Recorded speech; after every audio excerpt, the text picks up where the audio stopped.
Welcome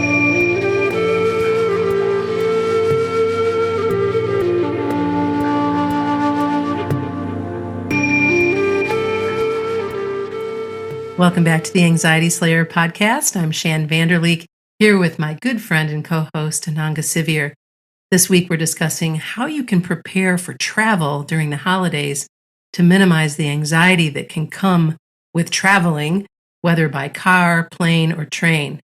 We know what it feels like, and we've got some ideas to help you out to make it as easy as possible for you to get where you're going. Welcome back, Ananga. Hey, Shan. It's lovely to be with you again.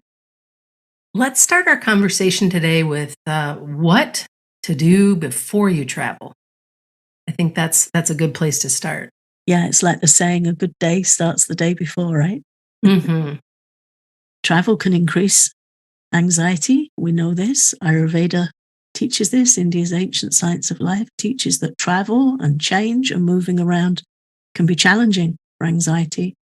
The last thing we need is for it to be a last minute thing, because that just adds to the stress and the rushing, the hurry and the worry. We want to eliminate that. So the day before, it's a really good idea to be packed up ahead of time and to make sure you eat a nourishing, warm meal. Eat well during the day. Get some rest. Take a walk if you can. Have an early night. Make sure you're nourished. Make sure you're well rested. And when we talk about being well nourished and well rested, one of the things that I think is important to note is please don't eat anything heavy.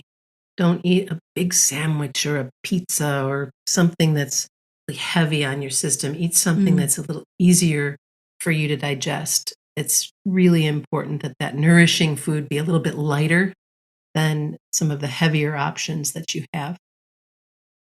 Yeah, definitely. Also, one of my tricks is to create a staging area. That's what I call it. Is that what I call a pile? Yeah. Or what Ananga calls a pile. I have a table that gets cleared, and on that table is everything that I need for my trip. And I pack steadily and thoughtfully, and everything kind of gets laid out on the table in advance. And this way, it takes away all of the stress and anxiety of last minute worries over the personal items that I need and want to take with me, whether that be my passport or whether that be supplements or clothing or toiletries, whatever. I have everything in that space. I also will lay out my travel clothes the night before I leave so that I know exactly what I'm wearing. I have things laid out in the bathroom to get ready. It helps so much. It helps me so much. And having just traveled twice in a short period of time, doing these things in advance was like, okay, I've got this. And it's all taken care of. Yeah, I do exactly the same. I also keep a checklist on my phone. I have a permanent list saved on my phone for when I visit my parents. And I just uncheck everything every time and tick them off again. I find that really helpful, to having a travel checklist that's saved. Of course, it might change a bit according to the seasons, but there are certain things that we always want to take with us and we always need to take with us. So I find having a save list is a real help to me.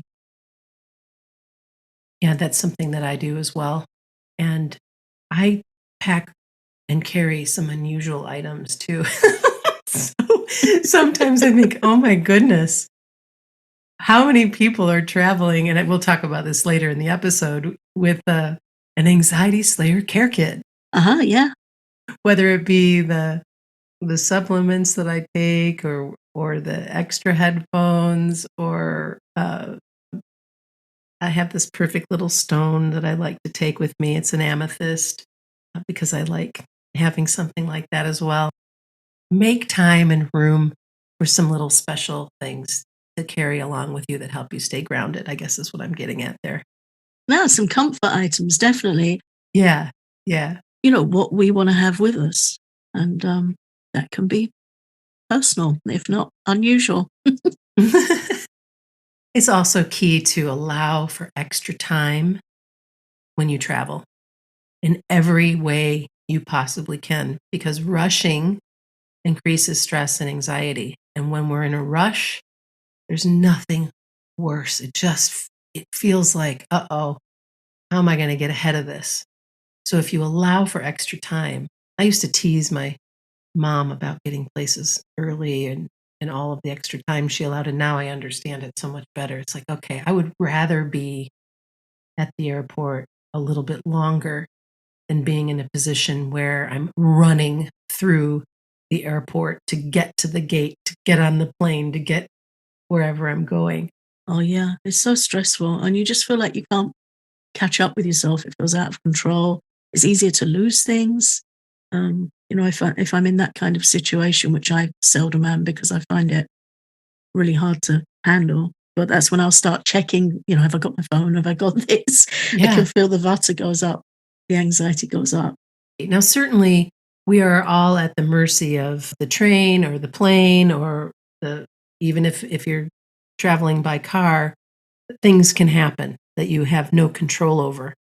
But when you allow extra time for what you can control, whether that be time for parking, making sure that you're making time to use the restroom, time to get a snack or a drink, all of these things that you're like, okay, I'm carving out this time to do these things. It's going to make this so much more comfortable for me. Yeah. Even breathing and calming yourself by breathing or reading while you're waiting to board the plane or while you're waiting to leave. I know sometimes when if you've got a family and you've got multiple people getting ready before you get out the door and all the things that happen there, that can be a time of anxiety as well. So allowing yourself to just sit and breathe while you wait before everybody gets in the car to go wherever. And speaking of car, gas up your vehicle the day before. If you're driving to the train station or to the airport, or even if you're going on a road trip in your car, take care of your vehicle before as well. Yeah. I even do that on weekend trips because I can find it overwhelming. If there's somewhere en route where I can stop easily, or I might have a scheduled break stop, I'll do it there. But if there isn't, if I'm going to have to go off route a bit or figure out where to get petrol, then I do it the day before. It's just one less thing to deal with. I find it less overwhelming. And I think that's what we have to also factor in if we're feeling overwhelmed, to look at how we can chunk things down into smaller steps over time. If there's tires that need checking or water that needs checking or whatever, how much of it can we do in advance? So when it comes time to move, we just can get in and go. And the more we give ourselves a buffer around those things, the things that are within our control, the better we can handle if things happen that are out of our control, because we're not already spun out. We're in a good place. I found that with my last trip when I went to Houston last month, that one of the things that I don't have a lot of experience doing is riding in Ubers or Lyfts, because I live in a pretty rural area and we don't have that here. We have maybe, a handful of taxis. And so I knew I was going to be doing this new thing, which sounds probably very funny to some of our younger listeners, but my daughter walked me through the process ahead of time and said, okay, this is what you do. You download this app. This is what happens. This is how it all plays out. And because she kindly walked me through the play by play, it was so easy. And it's not that I expected it to be difficult. It's just that I hadn't had the experience yet. Yeah. And so I didn't know where to go to pick up the Uber from the terminal. I had never been through that Houston airport, all those kinds of things. So I did my research in advance, and it was all so easy because I didn't wait to figure it out when I landed. Yeah. Yeah. My daughter also showed me how to use Uber last summer. I lost my glasses. And so I had to get an Uber to the opticians. Are these the glasses that you ended up finding in the backyard? Yes.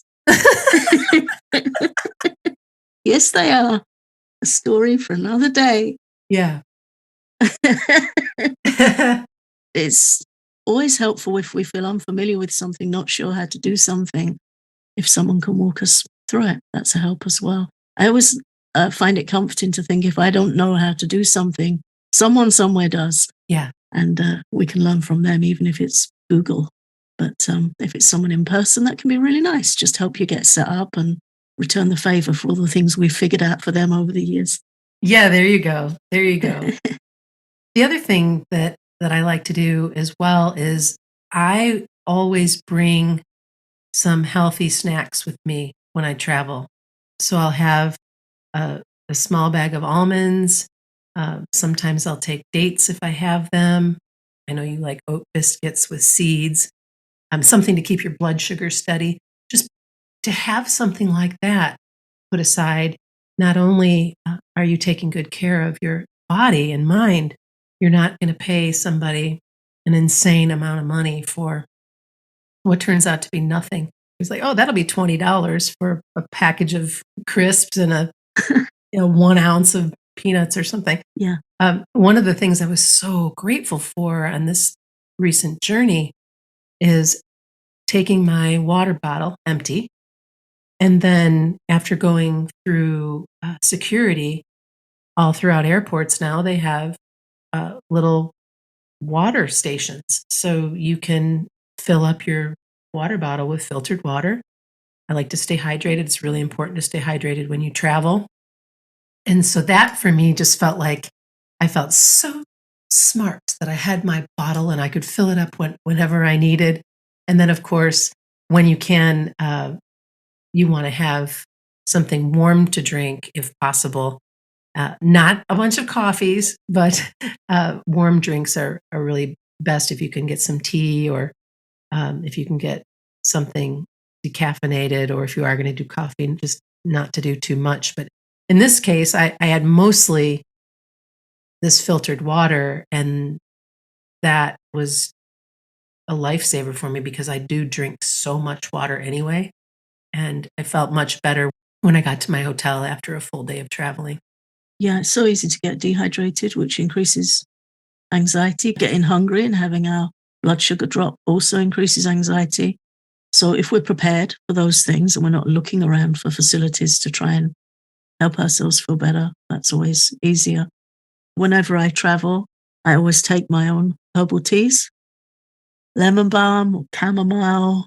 Mint's really good if your stomach's upset when traveling, ginger, different calming teas. And there's usually the opportunity to ask for some hot water and use your own tea. And if you're traveling with a flask, of course, you can ask for some hot water and make up your own flask. And then you can add some rescue remedy when you've got a calming tea to go. Mm-hmm. You just feel so much better that you've taken the time to look after yourself, that you've taken the time to have some of these items put together.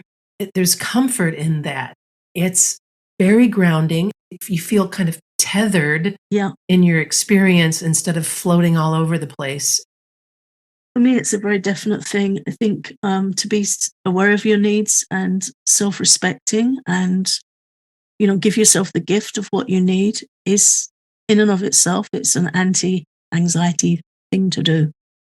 It's very easy when we're anxious to feel kind of caught up in the stream of what's going on around us. We can feel a little carried along or pushed along. And as you said, to be grounded is really important. We can feel ungrounded, overwhelmed, and then it becomes a really difficult experience. So to just quietly have what you need to be more comfortable and take good care of yourself, that in and of itself is a remedy.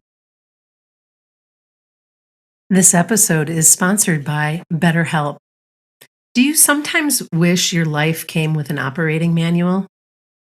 I know I do. Sometimes we all need an objective, neutral party to help us sort things out. And BetterHelp online therapists are trained to help you figure out the cause of challenging emotions, and they can help you learn productive coping skills. Having worked with a BetterHelp therapist in the past, I felt heard and fully supported during my experience. As the world's largest therapy service, BetterHelp has matched 3 million people with professionally licensed and vetted therapists available 100% online. Plus, it's affordable. All you have to do is fill out a brief questionnaire to match with a therapist. And if things aren't clicking, you can easily switch to a new therapist at any time. It really couldn't be simpler. No waiting rooms, no traffic, no endless searching for the right therapist. Learn more and save 10% off your first month at betterhelp.com/slayer. That's betterhelp.com/slayer. Before the break, we were talking about keeping hydrated and how important that is, and being grounded through all of the choices that we make to prepare for travel. What are some of the other things that you like to do, Ananga, to help you stay calm and relaxed while you're in the midst of traveling? I really value audio support. I do on a daily basis, but certainly if traveling, to have a guided relaxation, supportive podcast or audiobook, things to listen to that keep my mind relaxed but engaged. Of course, depending on how I'm traveling, I would change my choices. So if I'm driving somewhere, I'll listen to a podcast or an audiobook. And if I'm traveling where I'm not the driver, I might choose something more deeply relaxing, like a guided relaxation or a guided grounding practice.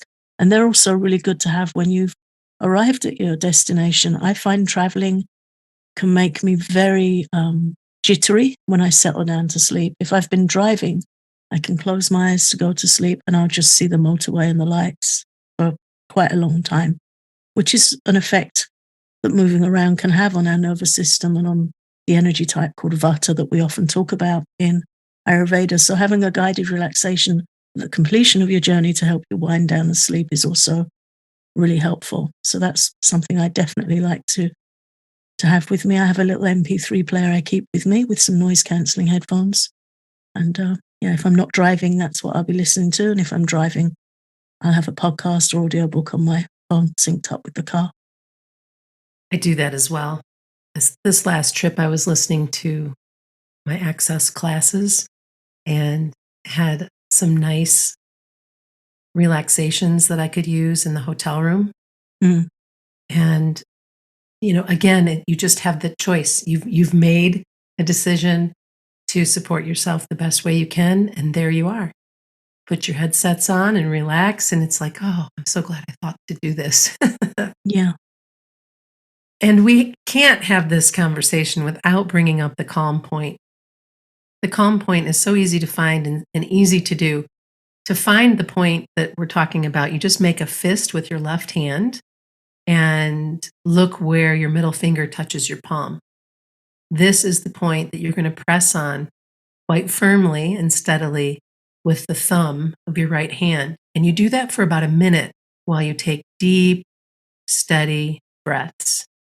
This will make such a difference for you. You relax your jaw, you let your shoulders drop, and just relax as you hold that point and you continue to take deep, slow breaths. Is wonderful. I use the calm point anytime I have to go to the doctor's office, anytime I have to wait anywhere because I can be impatient. Doing it on the plane, once you get seated or on the train, or if you're a passenger in the car, the calm point is such a wonderful tool for you to have. Yeah. Really wonderfully relaxing. Helps lower your heart rate, calms anxiety. Again, something nice to do when you settle down to sleep after a day of traveling, and do it while you're listening to something.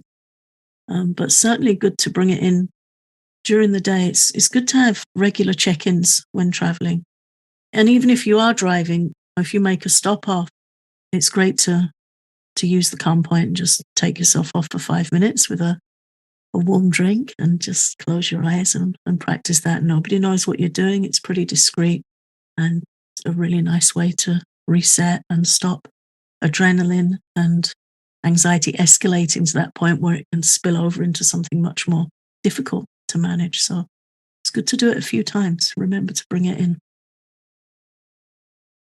I also like to oil up before I travel. And I think you do that as well, Ananga. That just get some sesame oil and apply it to the inside of your nose and the inside of your ears, and even if you want a little bit in your belly button. And this will calm vata. It will prevent dryness, and it will also um, potentially catch some of the things that you're breathing in that you don't want to travel any further up your nose and down your throat. Yeah. And this has become a regular practice for me during the colder months of the year, but also when I travel. There's just, again, an extra barrier, an extra sense of looking after myself and knowing that I'm taking another step toward making this experience as easy as I possibly can on my mind, body, and soul.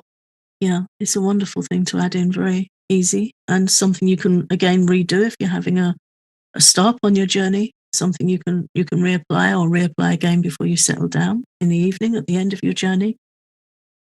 And then finally, make yourself an Anxiety Slayer care kit. If you haven't done it already, it's time to do it. Make one for your side of your bed and your bed table. Make one for travel. Uh, this is an easy kit for you to create, and you can include Rescue Remedy spray or the little pastilles that they offer. Those are available at most health stores, on Amazon, I think in Nelson's. Add some mints and maybe some lip balm, because anxiety gets triggered by physical sensations like a dry mouth. I have lip balm with me in every place, in a pocket, in the purse, in the bag. And again, none of this takes up too much space. A small bottle of essential oil like lavender is beautiful to travel with, or lemon balm. Uh, your earphones or earplugs or both. As we know, many people who suffer with anxiety are highly sensitive to sound, to noise. And so earphones can help you block out a lot of that external sound, and you get to choose what you want to hear. I wore my big, beautiful Bose noise canceling headphones when I went on my trip. Yeah, It made such a difference. I created Shantyland, my own little world, as I was moving through, and I was so grateful for it. that's what we need. I always have noise cancelling earphones that I use. Noises going on around me that I find sometimes jarring. Then I've got my selection of earplugs of different types that block out different levels of noise, depending if it's for sleep or I need to be a bit more aware of my surroundings. And my daughter recently got herself some loops. You see them around on Instagram and different places quite a bit, but she's doing really well with those. She's really happy with those. So find what works for you, find what's comfortable for you, and definitely a good thing to carry. And then also consider a journal or a coloring book. There's all different sizes available to you. I have a little pocket pack of markers that has like 10 different colors, and they're only about maybe 2 inches long, and they just fit in this little pack. And I have a small journal, so it doesn't need to be anything big. Bring a book, whether it's a book you read, or whether it's a book you listen to, or whether it's a hardcover, or if you have an electronic device for reading. Even if you don't use it, have it available. And then, of course, a calming playlist on your phone. You know what I was thinking, Ananga? It would be a good idea for us to put together a playlist that we could make available to our listeners based on maybe your favorites and mine, separate or together or whatever. That'd be a fun thing to do to build on Spotify. Let's make a note. Oh, yeah. Okay. We'll do that and we'll let you know. I have this wonderful playlist that some old friends of mine and I created on Spotify. And we were each able to add favorite music. And we were doing it for a friend's road trip. And we're all such big music lovers that she's like, let's do this. And it turned out to be such a wonderful playlist between us. This Anxiety Slayer Care Kit is a custom made, beautiful thing that you absolutely must do. Do it for travel. keep one in your car if you need to. Certainly, we always keep stuff by our bedsides as well, and everything you need is there. Yeah, and as you said before, these are small items. It doesn't take up a lot of space. I like to have a nice little pouch, a cute little pouch that I've just got my care items in. Mm-hmm. And it becomes really quite a nice thing, an affirmative thing. So I can just grab that wherever I'm going. I've got that. So these can be very sweet things to do and genuinely helpful. Well, I hope this conversation helps you feel more calm and relaxed about your upcoming travel for the holidays. And we'll continue to share tips and resources with you over the coming weeks. And also, please be aware that we do have our social anxiety course available at 50% off through the end of the year. So, if you suffer with social anxiety, this course is chock full of great support for you. And you can learn more about that course at anxietyslayer.teachable.com. Again, that's 50% off through the end of the year. Thank you so much for listening to Anxiety Slayer. We're so grateful that you come back again and again. And thanks, Ananga.